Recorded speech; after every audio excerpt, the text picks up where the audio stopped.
నమస్తే, welcome to Vihari news. ఏపీలో రెండోసారి అధికారం చేపట్టడమే లక్ష్యంగా కీలక మార్పులకు సీఎం జగన్ శ్రీకారం చుట్టారు. వై నాట్ 175 నినాదంతో ముందుకెళ్తున్న జగన్ నియోజకవర్గాల్లో బలమైన ఇన్ఛార్జీలను నియమించే పనిలో పడ్డారు. తాజాగా నియోజకవర్గాల ఇన్ఛార్జీల మార్పులపై వైసీపీ 3వ జాబితా విడుదల చేసింది. ఈసారి ఈ జాబితాలో 23 మందికి చోటు లభించింది.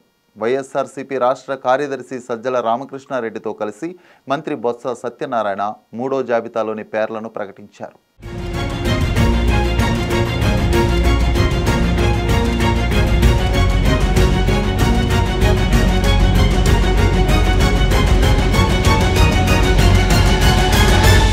నియోజకవర్గ ఇన్ఛార్జీల మార్పులలో భాగంగా 15 శాసనసభ స్థానాలకు 6 లోక్సభ స్థానాలకు పార్టీ సమన్వయకర్తలను నియమిస్తూ వైఎస్ఆర్సీపీ అధ్యక్షులు ముఖ్యమంత్రి వైఎస్ జగన్మోహన్ రెడ్డి 3వ జాబితాను ఖరారు చేశారు.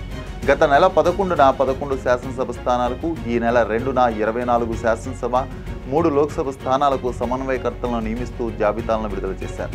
మొత్తం 3 జాబితాల్లో కలిపి 50 శాసనసభ, 9 లోక్సభ స్థానాలకు పార్టీ సమన్వయకర్తలను ప్రకటించారు. 3 జాబితాల్లో 50 శాసనసభ స్థానాల సమన్వయకర్తలను పరిశీలిస్తే సామాజిక న్యాయానికి సీఎం జగన్ పెద్ద పీట వేసినట్లు స్పష్టమవుతోంది.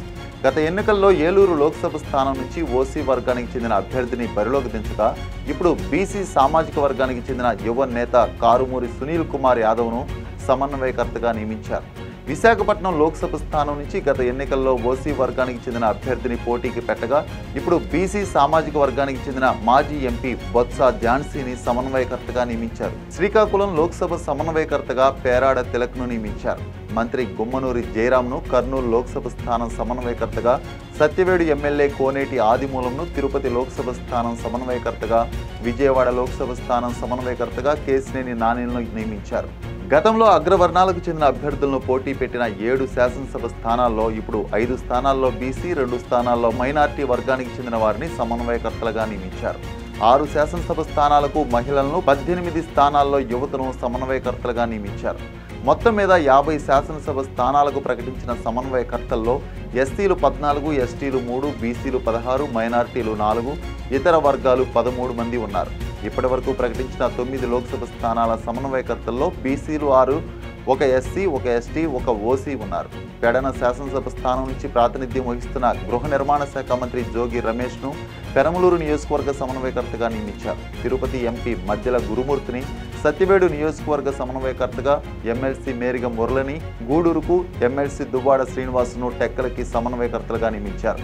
ఏపీ ఐఐసి చైర్మన్ మాజీ ఎమ్మెల్యే మెట్టు గోవిందరెడ్డిని రాయదుర్గం, మాజీ ఎమ్మెల్యే మూతిరేవుల సునీల్ కుమార్ను పూతలపట్టు, ఆర్టీసీ రీజనల్ చైర్మన్ విజయానందరెడ్డిని చిత్తూరు నియోజకవర్గ సమన్వయకర్తలుగా నియమించారు. శ్రీకాకుళం జడ్పీ చైర్పర్సన్ పిరియా విజయను ఇచ్చాపురం శాసనసభ స్థానం వైఎస్ఆర్సీపీ సమన్వయకర్తగా సీఎం జగన్ నియమించారు. ఇచ్చాపురం జడ్పీటీసీ ఉప్పాడ నారాయణమును శ్రీకాకుళం జడ్పీ చైర్పర్సన్ అభ్యర్థిగా ప్రకటించారు. వైఎస్ఆర్ జిల్లా జడ్పీ చైర్మన్ మాజీ ఎమ్మెల్యే ఆకేపాటి అమర్నాథ్ రెడ్డిని రాజంపేట సమన్వయకర్తగా, చిప్పగిరి జడ్పీటీసీ బూస్నే విరూపాక్షిని ఆలూరు నియోజకవర్గ సమన్వయకర్తగా నియమించారు.